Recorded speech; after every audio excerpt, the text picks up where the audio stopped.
Assalamualaikum warahmatullahi wabarakatuh. Shalom, Om Swastiastu, Namo Buddhaya, salam kebajikan, dan salam sejahtera bagi kita semua. Hai, halo semuanya. Perkenalkan, saya Excel Fatri Pariwarau, biasa kerap disapa Excel AXL. Saya merupakan siswa dari kelas 12 IPA 1. Kali ini, saya dan teman-teman akan melakukan suatu percobaan kimia dengan judul 10 larutan elektrolit dan juga larutan non-elektrolit. Alangkah baiknya sebelum kita masuk ke percobaan tersebut, ke pembahasan inti atau pembahasan pokoknya, izinkan kami untuk memperkenalkan identitas dan juga perannya masing-masing. Saya dan teman-teman berasal dari kelompok 1. Kali ini, saya berkesempatan untuk bisa menjadi moderator untuk memimpin dan memandu pemaparan pembahasan percobaan kimia kali ini. Tentunya, saya tidak sendirian, saya hadir bersama teman-teman saya, yaitu ada Saya Kesha Syakira Putri sebagai presentator pertama. Saya Sapa Syahira Arifin sebagai presentator kedua.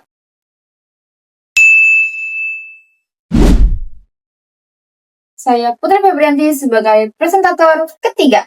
Dan saya Indah Mematasari sebagai presentator keempat.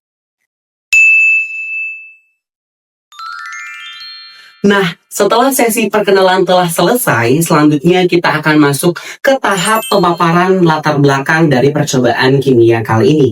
Percobaan kimia kali ini berjudul 10 larutan elektrolit dan larutan non-elektrolit. Larutan elektrolit dan larutan non-elektrolit tentunya memiliki definisi nih teman-teman. Ternyata larutan elektrolit itu terbagi lagi menjadi dua, yaitu larutan elektrolit kuat dan larutan elektrolit lemah. Nah, kira-kira apa sih yang membedakan antara larutan elektrolit kuat, lemah, dan juga larutan non-elektrolit? Pastinya teman-teman penasaran kan? Yuk kita bahas! Kali ini kami akan membahas tentang larutan elektrolit dan juga larutan non-elektrolit. Larutan elektrolit adalah larutan yang dapat menghantarkan arus listrik. Mengapa dapat menghantarkan arus listrik? Karena larutan elektrolit zat terlarutnya terionisasi menjadi ion-ion yang dapat bergerak secara bebas di dalam air. Nah, contohnya ada NaCl yang berion menjadi Na+, dan juga Cl-. Selain itu, ada HCl, NaOH, dan juga H2SO4. Nah, ternyata larutan elektrolit terbagi menjadi dua, yaitu larutan elektrolit kuat dan juga larutan elektrolit lemah. Larutan elektrolit kuat adalah larutan yang pada saat diuji cobakan memiliki ciri lampu menyala dengan sempurna, terlihat gelombang lumayan banyak, dan juga derajat ionisasinya sama dengan 1. Artinya, hampir seluruh molekul zat terurai menjadi ion. Nah, biasanya larutan elektrolit kuat berasal dari asam kuat, basa kuat, dan juga garam yang mudah Nah, larutan elektrolit lemah adalah larutan yang pada percobaan uji elektrolit memiliki ciri-ciri lampu menyala redup atau mati, tetap muncul gelembung tetapi dengan jumlah yang sedikit, memiliki derajat ionisasi 0 sampai 1. Artinya hanya sebagian molekul yang terionisasi menjadi ion. Biasanya golongan elektrolit lemah berasal dari asam lemah, basa lemah, dan larutan yang sedikit ion. Larutan non-elektrolit adalah larutan yang tidak dapat menghantarkan arus listrik karena zat terlarutnya tetap terbentuk sebagai molekul dan tidak dapat menghasilkan ion ketika dilarutkan. Contohnya alkohol, gula, dan urea.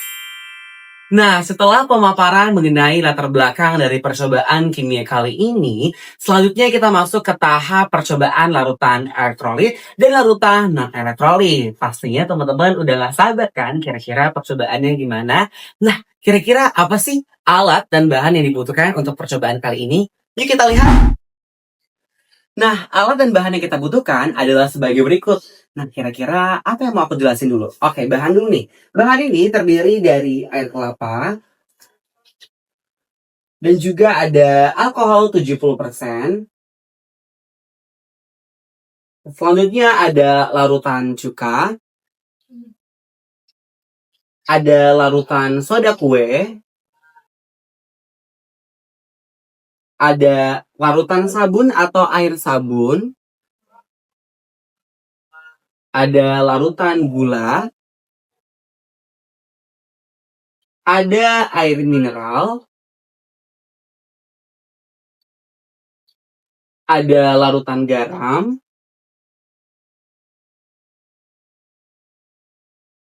ada larutan MSG atau Ajinomoto yang biasa dipakai untuk masakan. Terakhir ada larutan jeruk nipis. Larutan jeruk nipis. Oke, selanjutnya ini aku akan menjelaskan alatnya nih teman-teman. Alatnya yang pertama itu ada sarung tangan latex yang seperti yang aku gunakan. Yang nantinya digunakan untuk percobaan. Terus ada alat uji daya hantar elektrolit yang terdiri dari 3 buah baterai, terus lampu, kabel, dan juga ada 2 paku. Ketika kita sambungin, dia lampunya akan nyala. Seperti itu.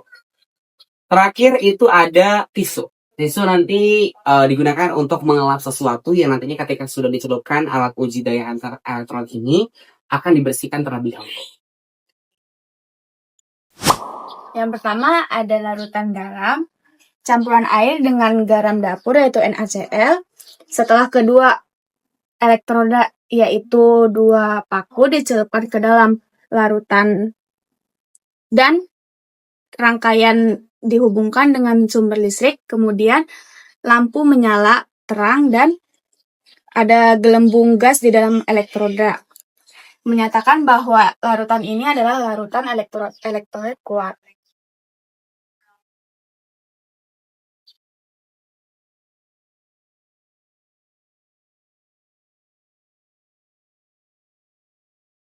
Nah, percobaan kedua yaitu ada air larutan gula. Campuran air dengan gula pasir yaitu sukrosa. Sukrosa dicelupkan ke dalam larutan dan lampu tidak menyala dan tidak ada gelembung yang terlihat. Ini menyatakan bahwa larutan ini adalah larutan non-elektrolit. Nah, selanjutnya kita masuk ke percobaan berikutnya. Percobaan berikutnya larutan yang diuji adalah larutan cuka. Nah, sebelum kita masuk ke percobaan larutan cuka, pastikan kedua elektroda itu dalam kondisi steril. Nah, bersihkan itu menggunakan tisu yang sudah kita sebutkan di awal tadi. Langsung saja kita masuk ke percobaan larutan cuka. Teman-teman bisa lihat ketika kedua elektroda ini disambung ke larutan cuka, hasil menunjukkan. Nah, teman-teman bisa lihat ada sedikit gelembung yang keluar, tapi lampu tidak menyala. Nah, hasil ini menunjukkan bahwasanya larutan cuka itu adalah larutan elektrolit yang bersifat lemah. Ya, nah teman-teman bisa lihat lagi. Oke. Next, kita percobaan berikutnya teman-teman. Yaitu adalah larutan air sabun. Oke. Tadi sudah saya katakan sebelum kita masuk ke percobaan berikutnya, pastikan kedua elektroda kita bersihkan kembali harus dalam kondisi steril. Nah, langsung saja kita masukkan kedua elektroda ini yang sudah disambungkan oleh rangkaian sumber listrik ya, 3 baterai, kita masukkan. Nah, teman-teman bisa lihat lampunya ya. Tuh. Teman-teman bisa lihat arah ke lampunya dan juga sedikit gelembung ada yang keluar. Nah, hasil ini menunjukkan bahwasanya larutan air sabun itu adalah larutan yang bersifat elektrolit lemah. Oke. Percobaan selanjutnya adalah larutan soda kue, yaitu campuran air dengan soda kue. Sebelum melakukan percobaan, kita pastikan kedua elektroda dibersihkan. Lalu, celupkan kedua elektroda ke dalam larutan. Lampu menyala sedikit dan muncul gelembung. Hal ini menunjukkan bahwa larutan soda kue merupakan larutan elektrolit lemah.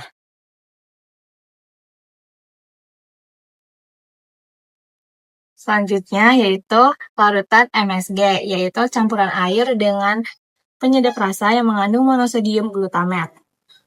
Pastikan juga kedua elektroda dibersihkan dulu.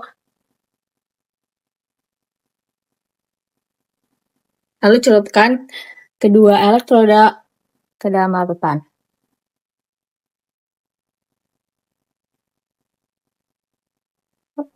Lampu tidak menyala dan gelembung muncul sedikit. Hal ini menunjukkan bahwa larutan MsG merupakan elektrolit lemah.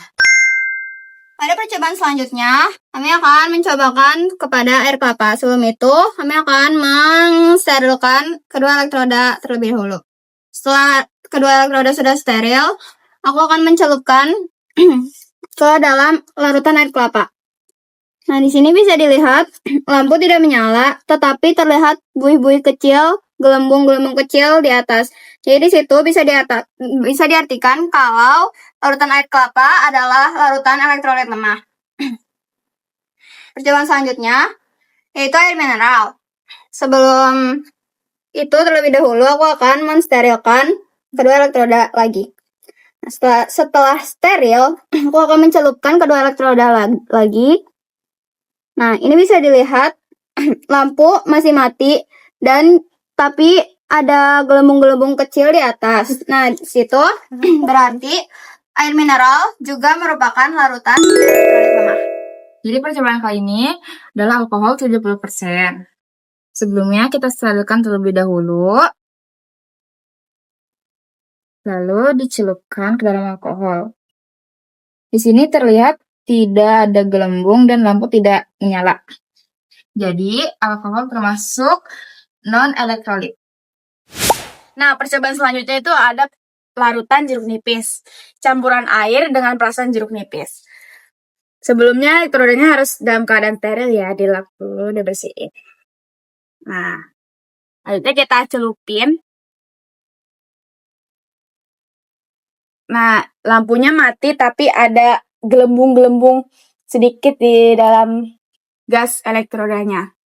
Berarti ini menandakan bahwa larutan jeruk nipis itu adalah larutan elektrolit lemah. Baiklah, usai sudah percobaan kimia kita kali ini dari pembahasan latar belakang, pemaparan, dan lain sebagainya. Semoga ilmu yang kita berikan dapat bermanfaat bagi teman-teman semua ya. Dadah, sampai jumpa di lain waktu. Terima kasih. Wassalamualaikum warahmatullahi wabarakatuh.